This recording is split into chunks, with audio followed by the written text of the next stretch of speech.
Hello అండి, welcome back to చెంకి kitchen. ఇవాళ chicken చిన్న మెంతికూరతో ఇగురు చేశాను. ఇది చాలా చాలా టేస్టీగా ఉంటుందండి.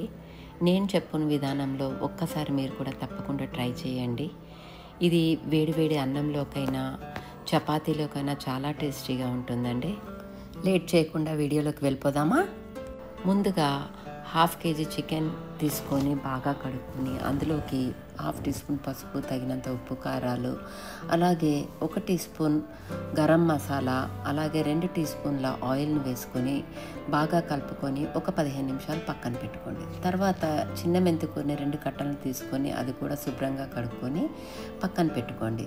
ముందుగా ఆయిల్ వేసుకొని 1 కట్ట మెంతికూర వేసుకొని 1 మినిట్ వేపుకున్న తర్వాత అందులోకి ఆనియన్స్, పచ్చిమిరపకాయలు, అలాగే అల్లం వెల్లుల్లి పేస్ట్ వేసుకొని పచ్చివాసన పోయేంత వరకు వేపుకోవాలి.